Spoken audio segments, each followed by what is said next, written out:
Aux confins de la Sibérie et de la Mongolie, la petite république de Touva est considérée comme un des berceaux du chamanisme. Après avoir connu les heures sombres de la dictature soviétique, cette terre sibérienne renoue avec son passé et les chamans Touva sortent de l'ombre.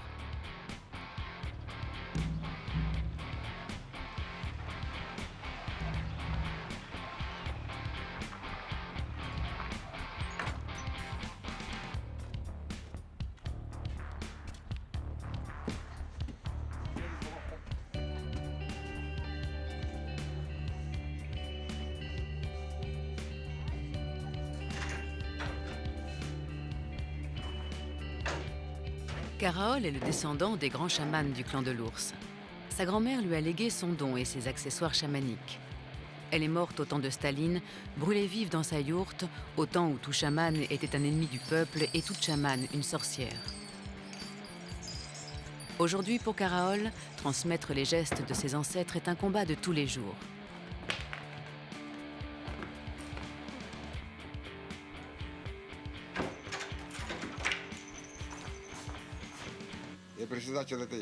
Je suis à la tête de cette organisation chamanique, Adi Geren, l'esprit de l'ours.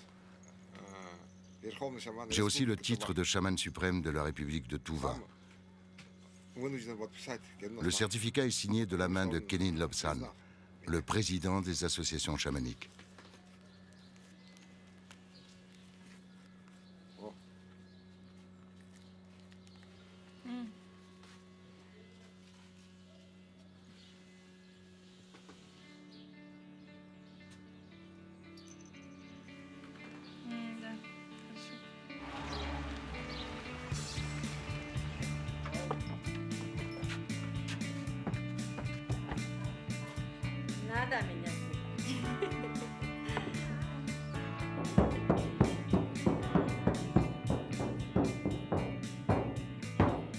À Kizil, dans la capitale, le centre Esprit de l'Ours, dirigé par Karaol, fonctionne comme un dispensaire où les chamans proposent des rituels et des guérisons.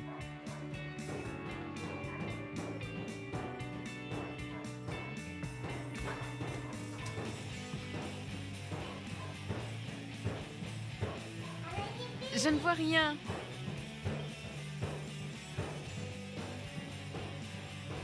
Leurs services sont très recherchés par la population et c'est ainsi qu'ils gagnent leur vie. Les clients donnent ce qu'ils veulent pour les rituels. Et l'organisation retient 50% de ce que touchent les chamans pour payer les impôts et les charges diverses du centre.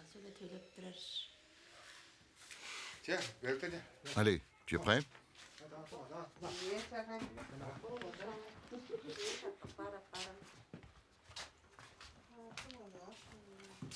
Carole reçoit tous les jours en consultation, mais il lui arrive aussi de prendre la route pour des visites à domicile.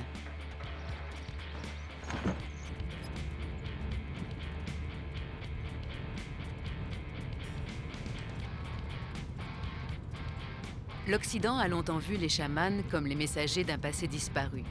À Touva, c'est une autre histoire. Les chamans retrouvent leurs traditions dans les ruines de l'Empire soviétique, aux franges d'un monde urbain délabré. Loin de nos clichés romantiques, c'est ici que le chamanisme se réinvente. Pour Karaol, le chamanisme n'est pas une illusion New Age, mais un savoir-faire bien réel, une thérapie pour les épreuves de la vie. L'enfant a été intoxiqué dans l'incendie. La maison a brûlé. J'ai fait le rituel chamanique comme ça.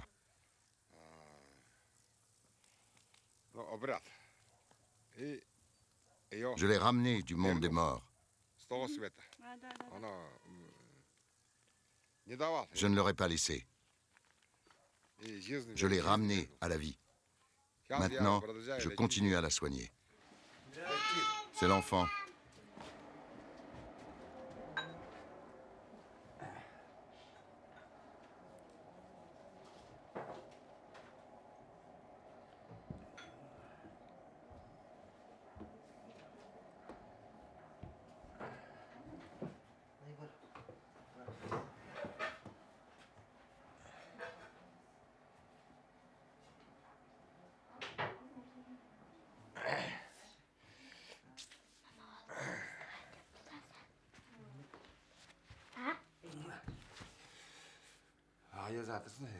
guérit, retrouve la santé.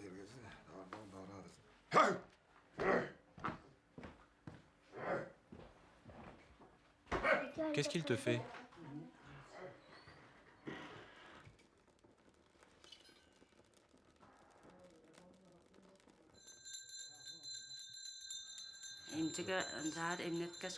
Quand elle est sortie du coma, on a quitté l'hôpital et on l'a emmenée chez les chamans du centre de l'esprit de l'ours. Ils ont fait de nombreux rituels de purification et ont joué du tambour. Depuis, son état continue de s'améliorer. Elle a recommencé à parler, à manger, à marcher. Elle va beaucoup mieux.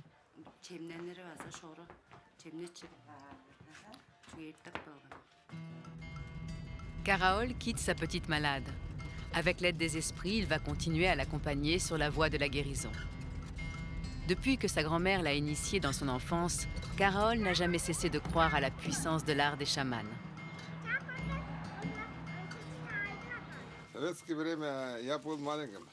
Pendant la période soviétique, j'étais petit comme lui. Mais j'ai vu les anciens chamans. Je participais au rituel avec ma grand-mère, qui était une grande chamane.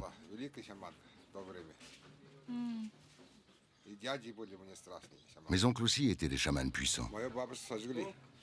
Ma grand-mère a été brûlée vive dans sa yourte par le NKVD, le KGB. Tu sais ce que ça veut dire? C'était la police secrète de l'Union soviétique. La répression, les fusillés. Malheureusement, tout ça, je l'ai vu de mes propres yeux.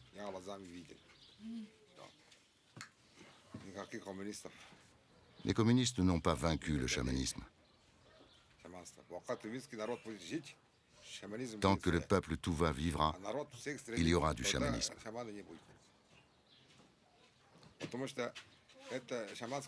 Parce que cette tradition chamanique coule dans nos veines.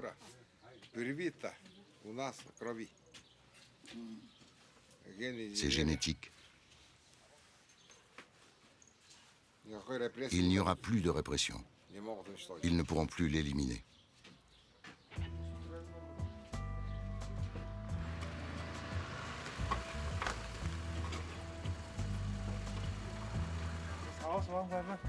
Le centre de Karaol accueille des chamans du monde entier. Dima est russe de Tuva et a vécu en Norvège.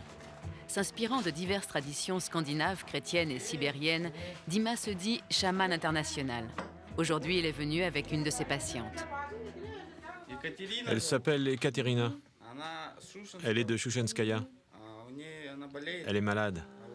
Elle est venue ici pour se faire soigner. Je l'ai emmenée ici pour la traiter. D'accord, c'est clair. On est venu avec sa voiture.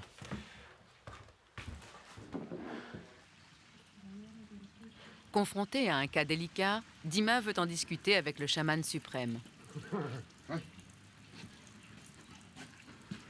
Allez, c'est ma place.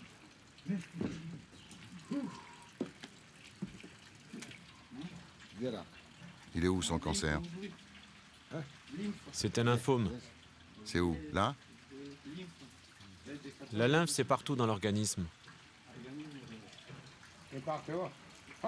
Faut le chasser comme ça. Je veux l'emmener à la source Shurek d'Urgen. Mais j'attends que la pluie s'arrête. Là-bas, il faut qu'elle boive de l'eau de source. Ce sera bien pour elle. Tu dois bien t'occuper de cette femme. On va demander l'aide des esprits ancêtres. Si tu chamanises bien, ce sera un bon point pour toi. De toute façon, les esprits me diront si tu l'as bien soignée ou pas. Il faut leur demander qu'elle devienne plus forte. Il faut aussi demander à l'esprit de la source. D'abord, on va la traiter ici, au centre. Et ensuite, on l'emmènera à la source. C'est toujours comme ça.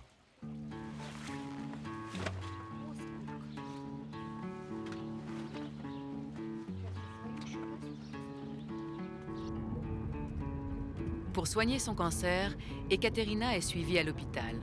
Mais la chimiothérapie l'épuise et son médecin ne lui laisse aucun espoir. Les chamans l'aident à affronter cette épreuve.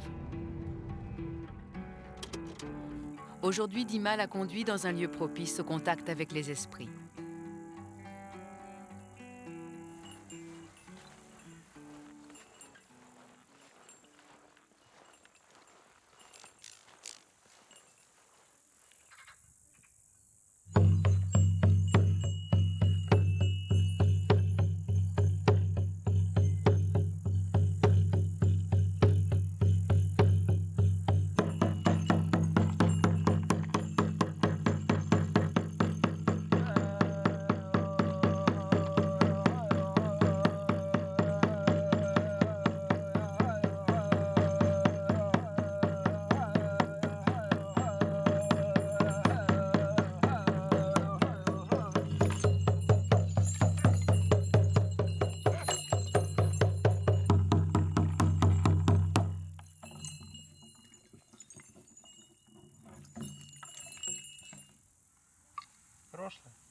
Le passé est accroché à vous.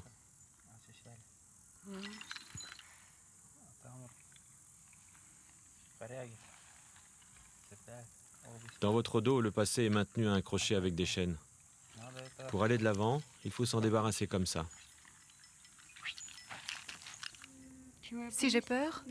Oui, j'ai peur de tout.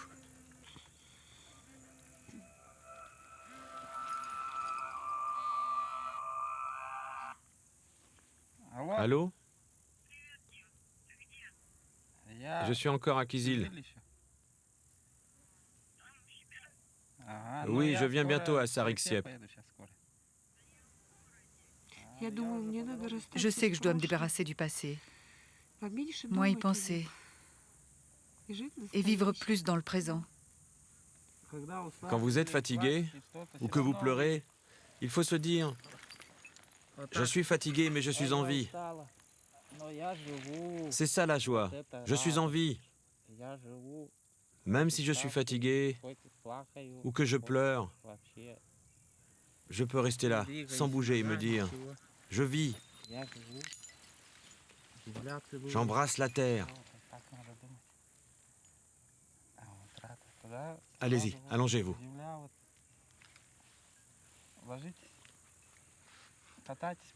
Roulez-vous dans l'herbe, comme un chat.